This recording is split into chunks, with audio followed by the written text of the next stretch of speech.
Right, so a lot of new preppers out there, and I think that's a good thing. And a lot of old preppers always looking for new information. I know I'm one of them. I consider myself a second generation prepper. My dad was a prepper. I grew up prepping. We're also homesteaders. You can see we got some cans. We do a lot of our own canning. We also do a video every week, Prepper Pantry Pick of the Week, where we take you shopping with us and we pick out an item and talk about where it fits into your long-term food storage pantry. For this, I want to talk about getting starting your long-term food storage pantry, what kind of foods you might want to focus on, how to build it up, how do you store food long-term, what's that really mean, rotational pantry organization, those kind of things. I know we look a little disorganized back here right now, but I'm going to try to talk about organization anyway, right? So what are your goals? What are the goals of your long-term food storage pantry? I think that's the first thing you have to look at, right, is why. Why do you want to store food long-term, right? We just go to the grocery store every day and get what we want, and it's always there. And it's always open, right? Or maybe not. Maybe it's not. And I think our goal really was break the cycle of running to the grocery store every time we wanted to have something for dinner. You might think, hey, I want some peaches, and I got some peaches there, right? Maybe you get tired of going to the grocery store every day or every week, and you want to build in some redundancy. Or if you have a garden or you're processing your own animals, we got a ton of stock and meats and all that stuff. It starts to accumulate, starts to build up a little bit. So you got to figure out, what are your goals for building out your long-term food storage pantry? Is it just food security? Are you trying to protect against inflation since prices seem to keep going up? Do you want to have a little bit stashed away just in case there's any kind of supply chain disruptions? Those are all real possibilities, but where do you get started in something like this? And I think the number one is buy what you eat. That's always what we say, is buy what you eat. You don't want food expiring and then you throw it away and you get all this stuff lying around that you're never going to eat, right? That doesn't really help you out. That's just wasting, right? We don't want to do that. Buy what you eat, and then understand shelf life. Each thing has its own shelf life, and you've got a best by date on the back of it. That isn't always the date that it's going to expire, and we talk about that in our Prepper Pantry Pick of the Week videos, which is, what are expiration dates versus how long the food will actually last. And, when you look at things like canned goods, people say canned goods are going to last forever. They found some old canned goods that can last a very long time. It isn't always great food inside, right? So you kind of have to look at that and understand some canned goods maybe don't last forever, but they can last a really long time. And you've got other things that you can do, like storing your dry goods in Mylar bags with oxygen absorbers, extending shelf life, right? Before we go too deep into that, number one, as I said, understand the shelf life and rotate your pantry. As you buy new food, put it in the back, and then bring the old food forward. And how much you need to rotate really depends on the types of foods and the shelf life of the foods. If it's something like dry beans, it's going to last maybe 20-25 years. Well, I don't necessarily need to rotate that, right? It's your long-term food storage. It's going to last a long time. If it's something that's going to only last, say, 3 months, 6 months, something like that, then you do need to rotate it, right? Even if it's a couple years, right? You want to keep it rotated. You want to keep it fresh. New stuff in the back, old stuff in the front. Buy what you eat what you buy. Don't waste the food. Beyond that, right, you could consider, if you're trying to build out that long-term food storage pantry, what is long-term, and that's going to depend on you. Are you trying to get a week's worth of extra food? You want a month's worth of food? You want to just kind of build up and see where you go, right? How long? You could consider adding foods with a longer shelf life, as we said, things like canned goods as you go to the grocery store. So we were just trying to break out of the cycle of having to go to the grocery store every week or every time we wanted something. So instead of buying 1 can of evaporated milk, you get 2, you get 3, you get 4. Don't clear out the store. I always look kind of negative on that. I don't think that's the reputation we want. But if there's 10 and you get 2 or 3, that doesn't affect anybody. You're not hoarding food necessarily, right? You just get a couple extras and then eat what you have, right? Don't let it expire. So for us, we just don't like going to the grocery store all the time. And we do a lot of our own canning. You can see some behind me. We have a large garden. We process animals. All that food's got to be stored, and it's got to go somewhere, right? So add foods with longer shelf life, canned goods, dry goods. There's also freeze-dried. Freeze-dried foods are an option. Those also have an extreme shelf life. You can freeze dry your own foods. That's certainly an option as well. There's a huge price to get into that. Freeze dryers aren't cheap.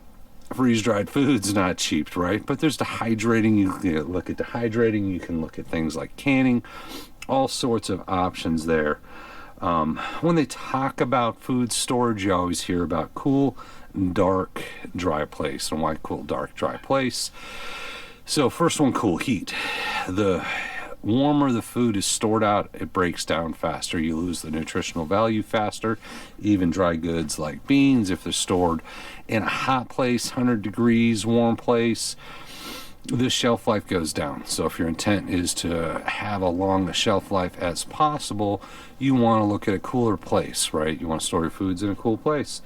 Dark, light, daylight, all the light coming in here. Light will cause the nutritional value to bleach out of food, right? So you want to store your food in a dark place or store it in containers that the light doesn't get into, right? So something like this, the light doesn't get in, you're not bleaching out, slowly bleaching out the nutrients over time. And then dry, mold is bad. Moisture will cause bacteria to grow in your food. So if you're in a high humid environment, if your food gets wet, if it gets moist, it's going to spoil much faster. So then you could be worried about things like molds and bacteria. Insect and rodent control are certainly things you want to think about, especially if you have a large pantry. We've done some videos in the past. There's humane options for that. You can take a look at it, link to it if you want to know more about it. I can give more information on some humane options, but certainly rodent control, insect control, that's always something to keep in mind. You don't want bugs getting in your food. You don't want rodents to get to your food. So look at it. What's some basic ideas of long-term food storage, right? Canned is going to last longer than fresh, right? That seems pretty obvious to say that, but if you're just new, you're getting started, you haven't really put a lot of thought into it. You don't want to stack up a bunch of fresh food that's not going to last very long. If you're building out that pantry, start thinking about where can I incorporate canned goods? Do I eat canned goods? What canned goods do I like? Cann's longer than fresh. Dry is longer than canned. As I said, this is your dry beans, your rice, your lentils, your wheat. Any of those dry foods are going to last an incredibly long time. So if you're looking for long-term foods that you don't have to worry about, you store them properly, put them away, and they'll just be there when you need them. You want to make your rice and beans, you've got it stashed away. So dry is longer than canned. And then freeze-dried is an option. Freeze-dried, also longer than canned. Arguably not necessarily longer than dry. Things like wheat berries, beans, rice, if stored properly, will probably last as long as any of the freeze-dried options. It's certainly a fraction of the cost. So this frozen one, why don't we mention frozen?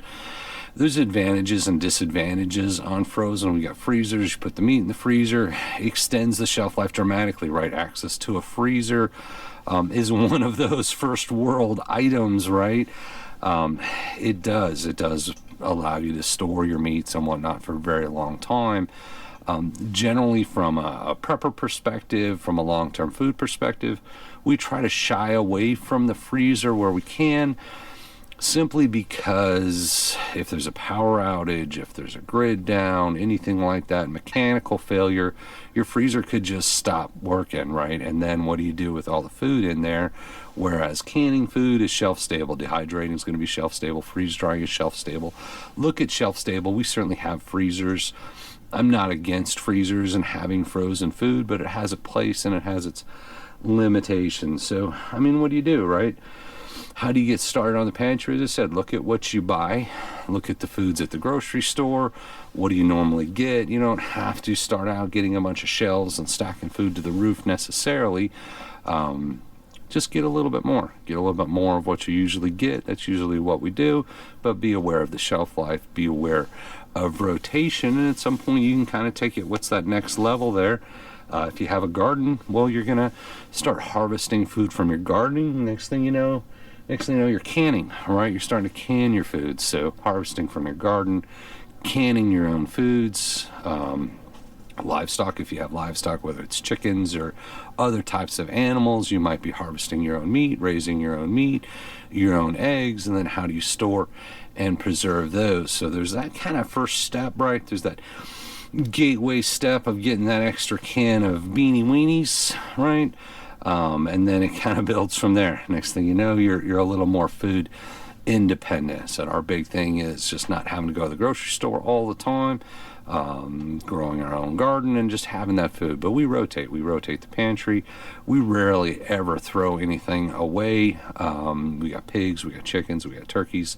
They're more than happy to jump in and help out with any food that we're not going to eat. So I hope that helps out. As I said, just really want to get into starting your long-term pantry, organizing your pantry, and kind of walking through some of those ideas. So I hope that helps out. Thank you for watching, and we appreciate you.